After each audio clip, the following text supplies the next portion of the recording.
Lucent subjective book इतिहास का 10 number topic है इस्लाम धर्म। इस टॉपिक का निचोड़ एमसीक्यू इस सेट में तैयार कर लिया गया है, यानी इस थ्री बुक का लाइन बाय लाइन 4 ऑप्शन के साथ एमसीक्यू बनाया गया है। अब आपको एक एक क्वेश्चन इस थ्री बुक में दिखाते हुए करवाएंगे। तो देखिए, इसमें जो है 10 नंबर टॉपिक क्या है, इस्लाम धर्म। ठीक, इसमें देखिए, इसमें भी 10 नंबर टॉपिक क्या है, इस्लाम धर्म है। ठीक, यानी इस्लाम धर्म का निचोड़ एमसीक्यू इस सेट में दिया गया है। तो चलिए स्टार्ट करते हैं 1 नंबर प्रश्न से। ठीक, इससे पहले आपको बता देते हैं कि अगर आप लूसेंट सब्जेक्टिव बुक को मात्र 45 दिन में कंप्लीट करना चाहते हैं तो हमारे सेल्फ स्टडी प्रो बैच के साथ जुड़ जाइए। उसमें जो है लूसेंट सब्जेक्टिव बुक का 20,000 एमसीक्यू टॉपिक वाइज करवाया गया है, यानी इतिहास से लेकर बीबी तक जितने भी टॉपिक हैं उसका टॉपिक वाइज निचोड़ एमसीक्यू करवाया गया है और उसको मात्र 45 दिन में कंप्लीट करवाया गया है टारगेट के अनुसार। तो अगर आप जुड़ना चाहते हैं सेल्फ स्टडी प्रो बैच के साथ तो आप एप्लीकेशन पे जाके जुड़ जाइए। तो चलिए 1 नंबर प्रश्न से स्टार्ट करते हैं। देखिए, 1 नंबर क्वेश्चन क्या कहता है, इस्लाम धर्म के संस्थापक कौन थे। इस्लाम धर्म के संस्थापक बताना है कौन थे। देखते हैं इसका राइट आंसर क्या हो जाएगा। तो देखिए 10 नंबर है इस्लाम धर्म। यहाँ से पढ़िए, इस्लाम धर्म के संस्थापक हजरत मोहम्मद साहब थे। कौन थे, हजरत मोहम्मद साहब। सही उत्तर क्या हो जाएगा ऑप्शन में। ऑप्शन में है, देखिए राइट आंसर इसका क्या होगा, ए इसका करेक्ट आंसर हो जाएगा। इस्लाम धर्म के संस्थापक कौन थे, हजरत मोहम्मद साहब थे। दूसरा क्वेश्चन देखिए, 2 नंबर प्रश्न, हजरत मोहम्मद साहब का जन्म कब हुआ था।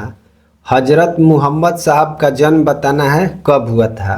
ए है 570 ईस्वी, बी है 610 ईस्वी, सी है 622 ईस्वी और डी है 632 ईस्वी। तो देखते हैं इसका राइट आंसर बुक में क्या दिया है।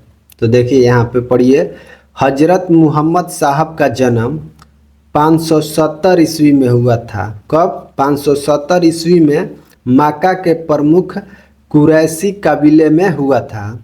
तो ईस्वी पूछा है तो 570 ईस्वी में मोहम्मद साहब का जन्म हुआ था। सही उत्तर क्या हो जाएगा, इसका सही उत्तर आपका हो जाएगा 2 नंबर क्वेश्चन का 570 ईस्वी। करेक्ट आंसर हो जाएगा ए। अगला क्वेश्चन जो है, अगला क्वेश्चन देखिए, हजरत मोहम्मद साहब का जन्म कहाँ हुआ था। जन्म पूछा है 3 नंबर प्रश्न में। तो हजरत मोहम्मद साहब का जन्म जो है यह कहाँ पे हुआ था, अभी आप पढ़े हैं, देखिए इसी लाइन में अभी आपको पढ़वाए हैं। हजरत मोहम्मद साहब का जन्म 570 ईस्वी में मक्का में कहाँ हुआ था, मक्का में प्रमुख कुरैशी कबीले में हुआ था। कहाँ, मक्का के प्रमुख कुरैशी कबीले में। सही उत्तर क्या हो जाएगा 3 का। उत्तर का राइट आंसर हो जाएगा डी, मक्का में हुआ था। अगला प्रश्न देखिए, हजरत मोहम्मद किस प्रमुख कबीले से संबंधित थे। अभी आप पढ़े हैं इस क्वेश्चन का आंसर, हजरत मोहम्मद किस प्रमुख कबीले से संबंधित है। तो ये किस प्रमुख कबीले से संबंधित है, यहाँ पर देखिए इनका जन्म मक्का में 570 ईस्वी में हुआ था, प्रमुख कुरैशी कबीले में हुआ था। तो किस कबीले से जुड़े थे, कुरैशी कबीले से जुड़े थे। सही उत्तर क्या हो जाएगा इसका, हजरत मोहम्मद साहब जो हैं ये किस कबीले से संबंधित है। तो किस कबीले से, कुरैशी। अगला देखिए प्रश्न कहता है, हजरत मोहम्मद साहब के पिता का नाम क्या था। हजरत मोहम्मद साहब के पिता का नाम बताइए क्या था। तो पिता का नाम देखिए क्या दिया है बुक में, देखते हैं। हजरत मोहम्मद साहब का पिता का नाम देखिए, इनके पिता अब्दुल्ला, पिता का नाम क्या था, अब्दुल्ला था। ठीक, और माता अमीना, माता कौन थी, अमीना थी। देखिए हजरत मोहम्मद साहब का जन्म 570 ईस्वी में मक्का में प्रमुख कुरैशी कबीले में हुआ था। ठीक, उनके पिता का नाम पूछा है क्वेश्चन में, तो उनके पिता का नाम क्या था? अब्दुल्ला। सही उत्तर क्या हो जाएगा इस प्रश्न का? 5 नंबर प्रश्न का सही उत्तर आपका हो जाएगा सी, अब्दुल्ला इसका करेक्ट आंसर हो जाएगा। अगला क्वेश्चन देखिए, 6 नंबर प्रश्न है अगला। 6 नंबर क्वेश्चन क्या कहता है? हजरत मोहम्मद साहब की माता का नाम बताना है, क्या था? हजरत मोहम्मद साहब के माता का नाम बताइएगा क्या था? तो माता का नाम देखिए, पिता का नाम तो अब्दुल्ला था, ठीक, माता का नाम क्या था? अमीना। सही उत्तर क्या हो जाएगा? पिता का नाम अब्दुल्ला, माता का नाम अमीना। पिता अब्दुल्ला, माता अमीना। तो इसका सही उत्तर आपका हो जाएगा 6 का राइट आंसर हो जाएगा बी, इसका सही उत्तर हो जाएगा। हजरत मोहम्मद साहब की माता का नाम क्या था? अमीना था, और पिता का नाम अब्दुल्ला। अगला क्वेश्चन देखिए, 7 नंबर क्वेश्चन क्या कहता है? हजरत मोहम्मद साहब का पालन पोषण किसने किया था? पालन पोषण बताना है किसने किया था इन चारों ऑप्शन में से। तो हजरत मोहम्मद साहब का पालन पोषण किसने किया था? देखते हैं सही उत्तर इसका बुक में क्या दिया है। तो देखिए यहाँ से पढ़िए, उनका लालन पालन उनके, ठीक, चाचा जो थे अबू तालिम ने किया था। किसने किया था? चाचा अबू तालिम ने हजरत मोहम्मद साहब का लालन पालन किया था। तो सही उत्तर क्या हो जाएगा? चाचा अबू तालिम। देखिए ऑप्शन में क्या दिया है? हजरत मोहम्मद साहब का पालन पोषण किसने किया था? तो अबू तालिम ने किया था, उनके चाचा। नेक्स्ट प्रश्न है, हजरत मोहम्मद साहब को ज्ञान की प्राप्ति कब हुई? हजरत मोहम्मद साहब को ज्ञान की प्राप्ति बताना है कब हुई। तो ज्ञान की प्राप्ति देखते हैं कब हुई थी। तो यहाँ देखिए, हजरत मोहम्मद साहब को 610 ईस्वी में मक्का के पास हीरा नामक गुफा में ज्ञान की प्राप्ति हुई। कब हुई थी? हजरत मोहम्मद साहब को ज्ञान की प्राप्ति कब हुई थी? 610 ईस्वी में। ईस्वी पूछा है तो 610 होगा। सही उत्तर क्या हो जाएगा इसका? 8 का राइट आंसर आपका हो जाएगा, हजरत मोहम्मद साहब को ज्ञान की प्राप्ति कब हुई थी? तो 610 ईस्वी में। 610 ईस्वी इसका सही उत्तर हो जाएगा। अगला प्रश्न देखते हैं 9 नंबर। अगला 9 नंबर प्रश्न है, हजरत मोहम्मद साहब को ज्ञान कहाँ प्राप्त हुआ था? हजरत मोहम्मद साहब को ज्ञान कहाँ प्राप्त हुआ था बताना है। तो हजरत मोहम्मद साहब को ज्ञान की प्राप्ति कहाँ हुई थी? देखिए इसका करेक्ट आंसर क्या हो जाएगा। देखिए यहाँ पर पढ़िए, यहाँ से हजरत मोहम्मद साहब को 610 ईस्वी में मक्का के पास हीरा नामक गुफा में ज्ञान की प्राप्ति हुई थी। कहाँ पर हुई थी? मक्का के पास हीरा नामक गुफा में। मक्का के पास हीरा नामक गुफा में ज्ञान की प्राप्ति हुई थी। तो ऑप्शन में देखिए क्या दिया है। ऑप्शन में दिया है हजरत मोहम्मद साहब को ज्ञान कहाँ प्राप्त हुआ। तो सही उत्तर इसका क्या हो जाएगा? हीरा गुफा। हीरा गुफा में ज्ञान की प्राप्ति हुई थी। 10 नंबर प्रश्न है, हिजरी संवत की शुरुआत किस घटना से मानी जाती है? हिजरी संवत की शुरुआत किस घटना से मानी जाती है? क्वेश्चन है, हिजरी संवत की शुरुआत किस घटना से मानी जाती है? तो इसका सही उत्तर देखिए क्या दिया है। सही उत्तर देखते हैं बुक में क्या होगा इसका। देखिए 24 सितंबर 622 ईस्वी को पैगंबर के मक्का से मदीना की यात्रा इस्लाम जगत में मुस्लिम संवत यानी हिजरी संवत के नाम से जाना जाता है। हिजरी संवत के नाम से जाना जाता है। क्वेश्चन क्या था? हिजरी संवत की शुरुआत किस घटना से मानी जाती है? तो किस घटना से हो जाएगा? 24 सितंबर 622 ईस्वी को पैगंबर के मक्का से मदीना की यात्रा जो है यही है मुस्लिम संवत की हिजरी संवत। तो सही उत्तर इसका क्या हो जाएगा? ऑप्शन देखिए, पहले ऑप्शन से आप छांट लीजिएगा। 10 नंबर है, हिजरी संवत की शुरुआत किस घटना से मानी जाती है? ए है मक्का विजय, ठीक। बी है मक्का से मदीना की यात्रा। सी है ज्ञान प्राप्ति। डी है कुरान का संकलन। तो इसका सही उत्तर क्या हो जाएगा? मक्का से मदीना की यात्रा को हिजरी संवत की शुरुआत की घटना मानी जाती है। सही उत्तर बी हो जाएगा। 11 नंबर क्वेश्चन पढ़िए। मक्का से मदीना की यात्रा हिजरी संवत कब हुई थी? मक्का से मदीना की यात्रा हिजरी कब हुई थी? सॉरी, हिजरत कब हुई थी? तो इसका सही उत्तर क्या हो जाएगा? 11 का देखिए, 11 का सही उत्तर देखिए कब गए थे। देखिए बुक में 24 सितंबर 622 ईस्वी को पैगंबर के मक्का से मदीना की यात्रा इस्लाम जगत में मुस्लिम जगत यानी हिजरी संवत के नाम से जाना जाता है। कब? 24 सितंबर 622 ईस्वी। 24 सितंबर 622 ईस्वी मक्का से मदीना की यात्रा हुई थी। कब? 24 सितंबर 622 ईस्वी। तो देखिए ऑप्शन में क्या है, मक्का से मदीना की यात्रा हिजरत कब हुई? मक्का से मदीना हिजरत पूछा है, तो इसका सही उत्तर क्या हो जाएगा? 622 ईस्वी। कितना? 622 ईस्वी। 24 सितंबर 622 ईस्वी इसका करेक्ट आंसर हो जाएगा। अगला जो क्वेश्चन है 12 नंबर प्रश्न है, हजरत मोहम्मद साहब का विवाह किससे हुआ था? हजरत मोहम्मद साहब का विवाह किससे हुआ था? तो किससे हुआ था? इसका राइट आंसर देखते हैं क्या दिया है। तो आइए पढ़ते हैं बुक में। देखिए यहाँ पे, यहाँ से पढ़िए।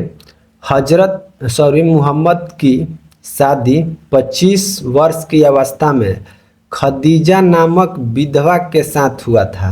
मोहम्मद की शादी जो है 25 वर्ष की अवस्था में खदीजा नामक विधवा के साथ किया गया था। सही उत्तर क्या हो जाएगा इसका?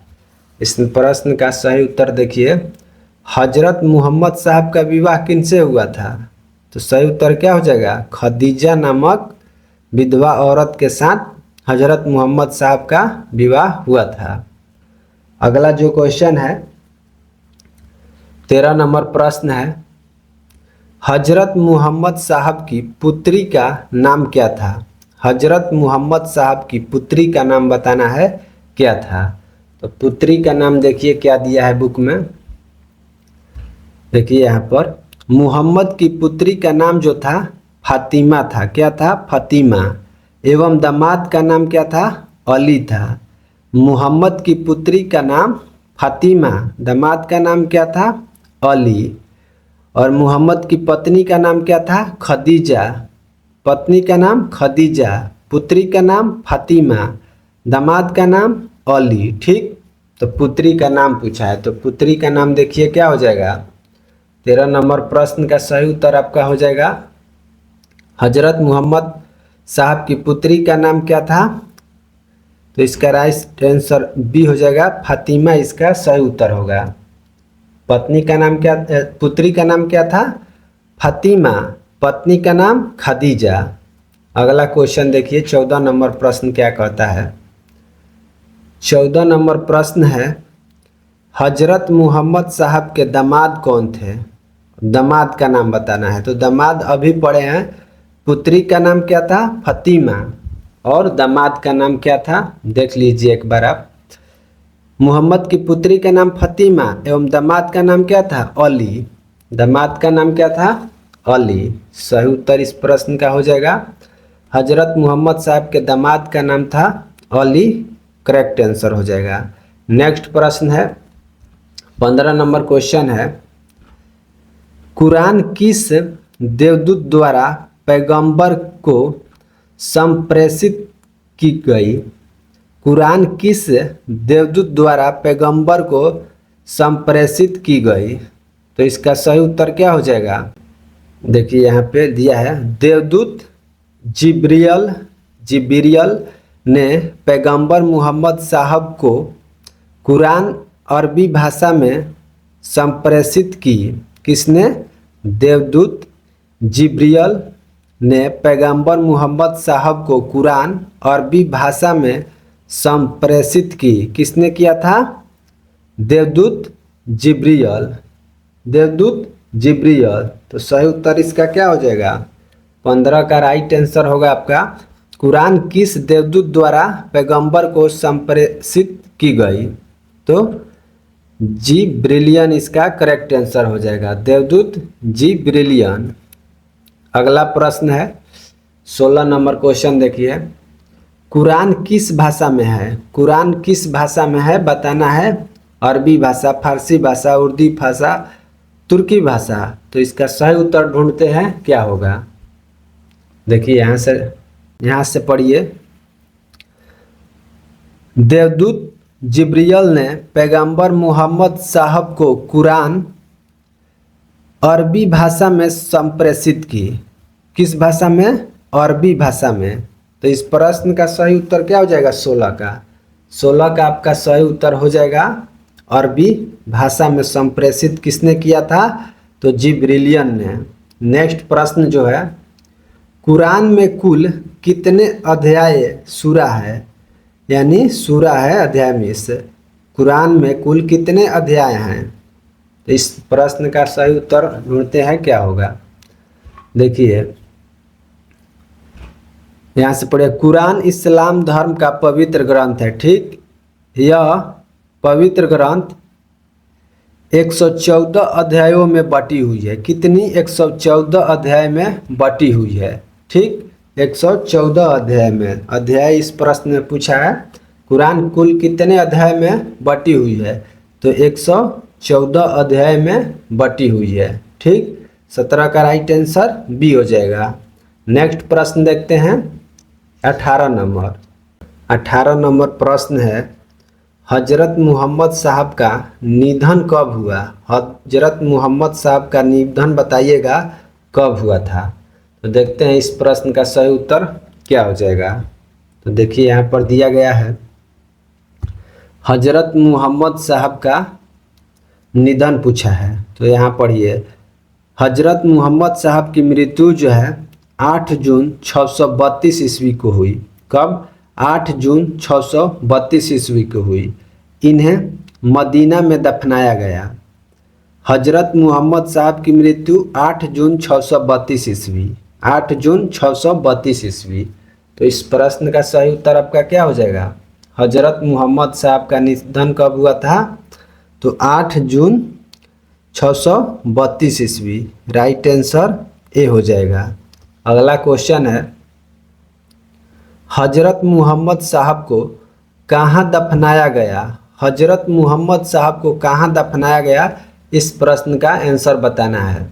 तो हजरत मोहम्मद साहब को अभी पढ़े हैं, अभी आपको दिखाए हैं। मृत्यु कब हुई थी? 8 जून 632 ईस्वी को। इन्हें दफनाया गया कहाँ? तो मदीना में। इन्हें मदीना में दफनाया गया। कहाँ पे? मदीना में। सही उत्तर इसका क्या हो जाएगा इस प्रश्न का? 19 का सही प्रश्न हो जाएगा बी, मदीना। अगला प्रश्न देखिए क्या कहता है, हजरत मोहम्मद साहब की मृत्यु के बाद इस्लाम कितने पंथों में, सॉरी 2 पंथों में विभाजित हुआ? हजरत मोहम्मद की मृत्यु के बाद इस्लाम किन 2 पंथों में विभाजित हुआ बताना है। तो यह इसका सही उत्तर क्या हो जाएगा? देखते हैं बुक में क्या दिया है। किन 2 पंथों में विभाजित हुआ था हजरत मोहम्मद साहब के मृत्यु के बाद इस्लाम? तो देखिए यहाँ पर दिया गया है, यहाँ से पढ़िए। देखिए, मोहम्मद साहब के मृत्यु के बाद इस्लाम जो है सुन्नी तथा शिया नामक 2 पंथों में विभाजित हो गया। मोहम्मद साहब की मृत्यु के बाद, ठीक, इस्लाम शिया तथा सुन्नी तथा शिया नामक 2 पंथों में विभाजित हो गया। कौन कौन? तो शिया, सुन्नी और शिया। सुन्नी और शिया। सही उत्तर इसका क्या हो जाएगा? इस प्रश्न का सही उत्तर देखिए सुन्नी और शिया इसका राइट आंसर होगा।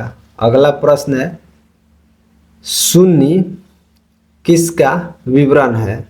21 नंबर प्रश्न का आंसर बताइएगा सुन्नी किसका विवरण है। तो इस प्रश्न का सही उत्तर ढूंढते हैं क्या होगा। यहाँ से पढ़िए सुन्नी एवं शिया नामक दो पंथों में विभाजित हो गया। ठीक, सुन्नी उन्हें कहते हैं जो सुन्ना में विश्वास करते हैं। सुन्नी उन्हें कहा जाता है जो सुन्ना में विश्वास करते हैं। ठीक, सुन्ना पैगंबर मोहम्मद साहब के कथनों तथा कार्यों का विवरण है। सुन्ना जो है पैगंबर मोहम्मद साहब के कथनों तथा कार्यों का विवरण है। तो देखते हैं ऑप्शन में यह है कि नहीं। तो देखिए 21 नंबर क्वेश्चन सुन्ना किसका विवरण है। तो देखिए इसमें दिया गया है यहाँ पे मोहम्मद पैगंबर के कथनों एवं कार्यों का विवरण है। पैगंबर मोहम्मद के कथनों एवं कार्यों का विवरण है सुन्ना। ठीक, अगला प्रश्न है क्या शिया किसे मोहम्मद साहब का न्याय सम्मत उत्तराधिकारी मानते हैं। शिया किसे मोहम्मद साहब का न्याय सम्मत उत्तराधिकारी मानते हैं। तो इस प्रश्न का सही उत्तर क्या होगा। देखिए यहाँ से पढ़िए शिया अली के शिक्षाओं में विश्वास करते हैं। किसके? अली के शिक्षाओं में विश्वास करते हैं। ठीक, तथा उन्हें मोहम्मद साहब का न्याय सम्मत उत्तराधिकारी मानते हैं। शिया अली के शिक्षाओं में विश्वास करते हैं। ठीक, तथा मोहम्मद साहब का न्याय सम्मत उत्तराधिकारी मानते हैं। किसको? अली को। तो इस प्रश्न का राइट आंसर क्या हो जाएगा 22 का आपका सही उत्तर हो जाएगा डी अली। शिया किसे मोहम्मद साहब का न्याय सम्मत उत्तराधिकारी मानते हैं। तो अली को। करेक्ट आंसर क्या हो जाएगा अली। अगला प्रश्न बताइए अली के पुत्र हुसैन की हत्या 680 ईस्वी में कहाँ हुई थी। अली के पुत्र हुसैन की हत्या 680 ईस्वी में कहाँ हुई थी। तो अली के पुत्र की हत्या देखते हैं कब हुई थी। तो देखिए यहाँ से पढ़िए अली की 661 ईस्वी में हत्या कर दी गई। अली की कब हुई थी हत्या 661 में। ठीक, अली के पुत्र हुसैन की हत्या कब हुई 680 में। अली की हत्या 661, अली के पुत्र हुसैन की हत्या 680 ईस्वी में करबाला इराक नामक स्थान पर कर दी गई। तो पूछा है अली के पुत्र हुसैन की हत्या कब कर दी गई। तो 680 ईस्वी। सही उत्तर आपका 23 का हो जाएगा।